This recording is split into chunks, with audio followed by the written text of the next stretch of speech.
Everybody, welcome to Ellis Mowers. I appreciate y'all watching as always. And first off, I want to say happy 2022. It's been 2021, I think, was a pretty decent year, especially when it comes to doing stuff here in the garage. Actually, in terms of sales and money making, we actually beat out 2020 here in the garage by pushing out some stuff. We pushed out fewer items, but we pushed out better items, I suppose. Like I said, the zero turns really helped out a lot. I hope you all enjoyed Car Week here on the channel to round out 2021. We'll see what happens in 2022. I've had a little bit of a desire to buy, if I have time after I finish my home renovations, to potentially look at buying a car to exclusively rent out on Turo. Nothing crazy, something that's probably less than $8,000. I don't know how well it would do since I'm about an hour from the nearest airport. However, you never know with local rentals what could happen. I've been kind of researching that, and if that comes about in 2022, that'd be kind of cool. Obviously, if the mowers are really taking off, then I may not worry about that. Just kind of exploring other potential income streams in the desire to maybe potentially be able to do stuff full time here with mowers and whatever other things. It just helps be able to do stuff yourself. Have a lot of control over what you do. So we'll see what we end up doing in 2022. We might experiment with that if money and time allows. But in terms of 2021, just in terms of lawnmowers, man, y'all are so supportive. I don't really have any words to describe the support that y'all give us in the small engine community. This is one of the tightest communities I have ever seen. Really no frills, no drama. We just hang out and have a good time, and it's just great to be a part of this community. We're going to talk about sales in 2021. We're not going to talk about numbers. We're going to talk about numbers in terms of how much I sold and how much I made. We'll talk about numbers in terms of the number of units that came in and out of the garage or that I did mobile repairs to and stuff like that. So, when we recap in 2020, we did about 150 items total. In 2021, we did about 110 items. But we did a lot more repairs, so that ended up being pretty good. And obviously, y'all see that the garage is full. We've got 5 riders in here, and I have probably another 20 out in the 15 out in the yard, and we got probably close to 25 to 30 push mowers out there to get fixed as well. So, in terms of YouTube channel, started out the year at about a little over 2,000 subscribers. We pretty much doubled the channel this year. We're over 4,000 subscribers thanks to all y'all who support the channel and just subscribe and watch. I don't beg for subscribers. I don't say hit that notification bell or smash that like button. I think it would come naturally. Not trying to really gain a big marketing following here. I just put these videos up, hope that it helps you, and hope y'all enjoy it. Hope y'all have a good escape from whatever troubles that y'all may be experiencing in the world and in life and whatever. Just kind of try and make it an escape for everybody, and because it's really easy to be distracted by a lot of stuff that happens in this world and be consumed by it. So let's get down to it, and we're going to have an exciting 2022. I can already tell you that, because if we are able to push out all of these and most of what's in the yard, man, we're going to be cruising. It's kind of been nice to not have to go out and try and source lawnmowers. The fact that I've got most of them here that I need to repair and fix is a good thing. Don't know what I'm going to do with mower repairs next year. Near the end of the season, I was kind of getting tired of running around doing stuff and not really having a lot of time in the evenings to do things. And obviously, I am now married, so I'd like to spend more time with my wife too.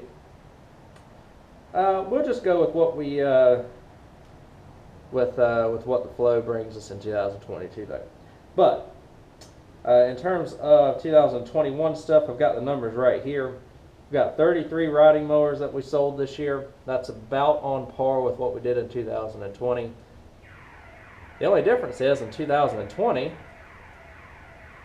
somebody's alarm's going off, but the only difference is in 2020 is that I had every other week off from work just because of the situation that was happening in the world. And in 2021, I pretty much worked full-time Monday through Friday. And I don't work remotely, I work on location, so I had to, commute every day for that. Still, we pulled out about the same amount of riding mowers that we did in 2020, which is crazy. But in terms of push mowers, we did 50 push mowers. So last year, or 2020, we did about 90 some.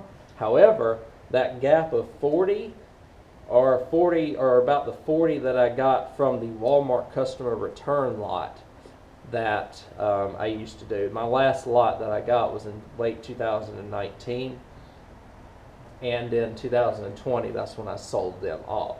So that's really the only difference, was those 40 mowers that were relatively easy fixes, but really and truthfully I didn't make enough money on them to warrant going to get those anymore. The riding mowers are just knocking it out of the park when it comes to profit margins and being able to turn around stuff. Y'all seen I've done about 120-ish videos. I've had at least 2 a week for y'all ever since the beginning of the year, and we've just been cruising, guys, because it's not like I've had a lot of 3-part riding mower videos like I did in 2020. Most of them have just been one machine in and out, one machine in and out, a repair in and out. And so that's what's been going on with that. It's been really cool just to kind of see the difference. And I guess the efficiency, the more you do it, the more efficient you get. Worked out pretty well. In addition to the 50 riders and the 33 riders and the 50 push mowers, the other big number would be 73 repairs. So this is like separate repairs, so to speak. So like I charge the customer, did it for not necessarily 73 different customers, but I worked on items 73 different times that I have recorded in my database. And that brought in a decent amount of money compared to last year, so that kind of picked up some of the slack that me not going to get the Walmart customer return mowers did. So in addition, we did 16 2-cycles. Maybe doing some more next year. HIPAA, they sell aftermarket stuff on Amazon. They've reached out to me, and they have I got a carburetor sitting in the house ready to go for a home light. Y'all will see that video hopefully in January. Maybe we can get a little bit of a cooperation with them, so that maybe I can may not have to pay for many carburetors and stuff anymore when it comes to 2-cycle equipment. That'll work out pretty well, because y'all know margins are pretty small on that. Helps them out, helps me out. Kind of works out pretty well. And then we had 7 other 4-cycle things that I ended up selling, whether they were a generator, a tiller, or that one wood chipper that I had too, that Troy built. So in terms of total items that we ended up selling, we were 50, 83, just a shade over 100. So like I said, that's pretty much the only difference was between last year and this year was those 42, 43 push mowers I ended up getting from my wholesaler that I did not do this year. Just because many factors, obviously, the situation in the world kind of crushed the resellers market and the pallet market in terms of inventory, as well as in terms of pricing, to where it just did not become justifiable for me to sell things anymore, or to get them and then resell them. It just wasn't, for the amount of effort I had to go through to get them bought and sold, just didn't become worth it anymore. And the people that I bought from, they do more like Wayfair, Amazon, Staples stuff now. They don't really do deal with Walmart like they did a few years ago, just as their business model has grown and changed. And I don't really have an interest in going to try and find another one, just because I can source a bunch of stuff on my own now that I've gotten into riding mowers.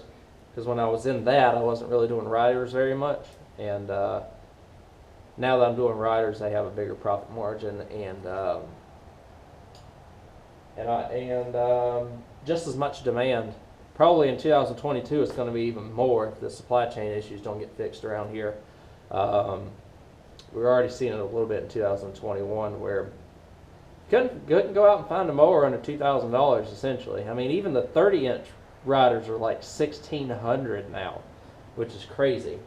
And I was kind of setting not astronomical prices, I guess higher prices than what I originally would have sold things for, and I was getting them, which is crazy in itself. So I don't know how the mower market is going to be in 2022. I expect that we'll probably, with current inflation rates and stuff in the United States, we'll probably be doing it even more, which is going to be crazy. Probably $300 mowers are going to be bringing like 4 to 5 now. This black Poland I've got is probably going to be a $750 to $800 mower easily. And then just your LT1000s are probably going to push 6 to 7. Usually they were bringing 5 to 6 in my area. I price my stuff to sell. I don't really like to price it to let it sit very long, and I don't live on Long Island and get not ridiculous prices, but it's just a different market up there. So now that I got a few minutes, I'll show you around at what's going to be coming about in 2022. We'll just take a gander at what's going on here. I got to do a lot of cleaning out, but you'll see some of this stuff on the channel here coming in January as I get things fixed, like this RA2000 Craftsman. Y'all seen it on the channel before. It came back in for some transmission work. I fixed the transmission again, or at least I think I did. It's driving again. That's better than what it was doing when it got here. Ended up trading this back and got him a 38-inch MTD rider. It wasn't anything special, but in terms of value, it was about the same. So we traded across. That's a liquid-cooled John Deere LX279. I think it needs some wiring work. At the very worst, it needs a PTO clutch, which came with the mower right there. So that's cool. Hopefully not, because that PTO clutch is about the price of what I paid for the mower. If I don't need it, I can sell it back off and essentially have be less than $100 in the mower probably. The Poland Pro and the Troy-Bilt Super Bronco I got as a trade, as a 2-for-1 for the Monster Energy Murray. The Poland Pro just needed a little bit of refreshing, new blades. That's about it. And front end alignment. So that's all that needed. Troy-Bilt, I think it's got a slightly cracked Kohler Courage block. We might try to see if we can JB weld it, because it's not that bad. But I do know it runs and drives, and it was cutting. I think the deck's a little bit messed up when it comes to belt length, so we might have to get a belt that's just a tiny bit shorter than the OEM belt in order for it to get cutting grass good again. Needs a right rear tire. This Craftsman here, I've had for a little while. I got to put a starter back on it. The starter on it is too weak to turn. I think what I'm going to do with this, I have the parts here. I think this was a 42-inch deck. It was missing when I got the mower. But I have a 38-inch deck and all the hardware to swap everything over, so I might show that to y'all, which might be kind of cool. That's not mine. We'll go back out into the yard.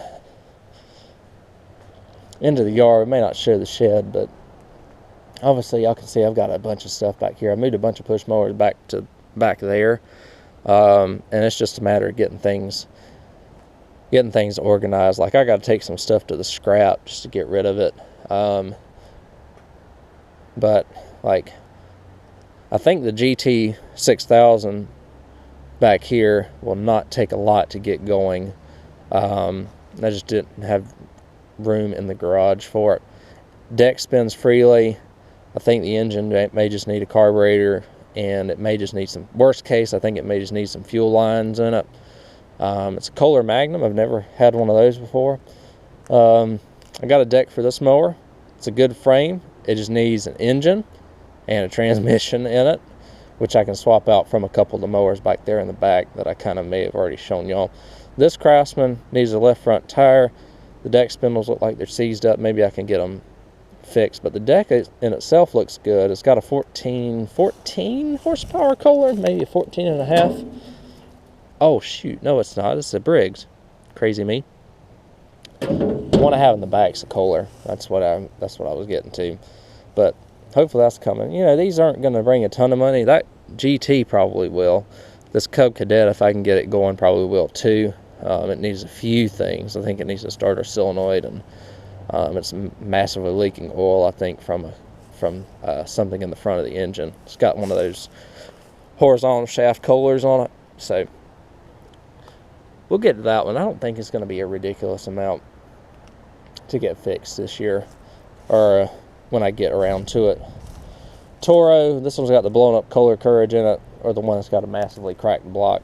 I think I might switch a Kohler Command onto this now, because I've got one back there on a LT 4000 that had a bad deck and pretty trashed. I think the transmission from that's going to go over to this. Got a lot of swapping and stuff that I'm going to be doing this year, and a lot of purging. There's quite a few of these mowers that probably will never get fixed. It's just haven't had time to get out here and do it. Most of the push mowers that you see, I'm probably going to attempt to get fixed, and back there in the back. But we'll just have to see. Obviously, I've haven't really had a minute to do anything here with home renovations and you know, getting married and things like that. But if you look inside, we'll look inside because we've got a minute or so. The shed here, and show you that I got a couple projects in here as well. But hang on here. Oh, did I get the wrong key? I sure did. Gotta go get some batteries while I'm at it. Just a couple of things like that. But if we go inside here, you can see I got a few 2-cycle things, a few mowers in here. Here's mine, and I also want to get that wheel horse going at some point. Got a reel mower back there, so you can see I'm pretty laden with projects. I'm not going to be needing to go look for any next year. Obviously I will take trade-ins and stuff, but nothing like ridiculous. Or I won't be going out and buying large lots probably next year, unless I for some reason could get a bunch of this purged out and fixed pretty quickly. Y'all never know once I get going in March and April what might transpire, but I kind of do want to get a bunch of push mowers in and out too, so I might work on a lot of those first and then start working on riders, since I do already have a couple of those ready to go. But you'll see that in 2022 as well, because I've got to get the front end fixed on that. There's nothing wrong with it, it's just getting to be where it's worn out with a bunch of miles on it. So we'll get that going as well. But yeah, got a lot going on here on the channel, and you never know what we might come up with in 2022. If we double the channel again at the end of 2022, we'll be pushing 8,000 subscribers, which would be fantastic. I'll be well on the way to me being able to do this full time, quite honestly. And there's one thing I really don't get tired of doing, and that's working on mowers, which is kind of cool. So help people out. Helps people save a little bit of money, and works pretty well. So again, thank y'all for all the support. 2021, 2022 hopefully will be an even better year when it comes to this, hopefully when it comes to life and this here on the channel. And I'll catch y'all in the next video. Take care, and Happy New Year.